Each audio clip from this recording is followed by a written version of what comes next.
નમસ્તે વિદ્યાર્થી મિત્રો, આજે આપણે યુઝ ટુનો વાક્ય પ્રયોગ શીખીશું. યુઝ ટુ એક ફ્રેઝ છે, એટલે કે તે અર્થપૂર્ણ શબ્દોનો સમૂહ છે. આ શબ્દ સમૂહનો ઉપયોગ ભૂતકાળની એવી ક્રિયાઓ કે આદતો અથવા એવી પુનરાવર્તિત ક્રિયાઓ વ્યક્ત કરવા માટે કરવામાં આવે છે જે ભૂતકાળમાં સામાન્ય હતી પરંતુ હવે નહીં. તેનો ઉપયોગ ભૂતકાળની એવી પરિસ્થિતિઓ વિશે પણ વાત કરવા માટે કરવામાં આવે છે જે હવે સાચી નથી. આપેલ ઉદાહરણો ચકાસીએ. They used to live in India. Now they live in America.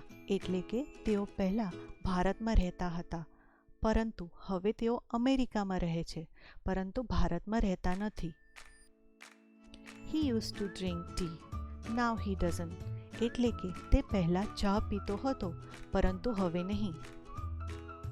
Children used to play football here. Now they don't. એટલે કે બાળકો પહેલાં અહીં ફૂટબોલ રમતા હતા પરંતુ હવે નહીં. યુઝ ટુના વાક્ય પ્રયોગનું સ્ટ્રક્ચર કે માળખું ચકાસીએ.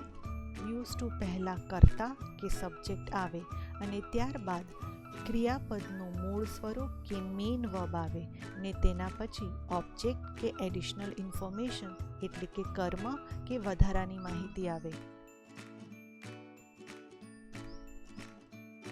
આપેલ ઉદાહરણો ચકાસીએ.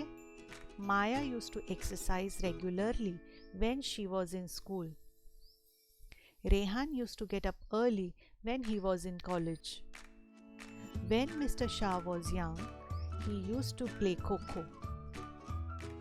Used to in negative sentences એટલે કે used to નો નકારાત્મક વાક્યોમાં પ્રયોગ. I didn't used to study on Sundays. અહીં didn't શબ્દનો ઉપયોગ used to પહેલાં કરવામાં આવે છે અને used to નું past form એટલે ભૂતકાળનું સ્વરૂપ નથી વાપરવામાં આવતું. I never used to like milk. અહીં used to પહેલાં never શબ્દના ઉપયોગથી નકારાત્મક વાક્ય બનાવવામાં આવે છે. They never used to take rest in the afternoon. આપેલી એક્સરસાઇઝ કરવાનો પ્રયત્ન કરો. Complete the following sentences using used to. When Sunita was in primary school, blank. શું જવાબ આવી શકે? She used to be the monitor of her class every year. Or अथवा She used to complete her work regularly. અથવા તો આવો જ બીજો કોઈ યોગ્ય જવાબ. બીજું એક વાક્ય લઈએ. I blank when I was in school. શું જવાબ આવી શકે? I used to sit on the first bench. અથવા તો used to participate in every competition. અથવા તો આવો જ બીજો કોઈ યોગ્ય જવાબ.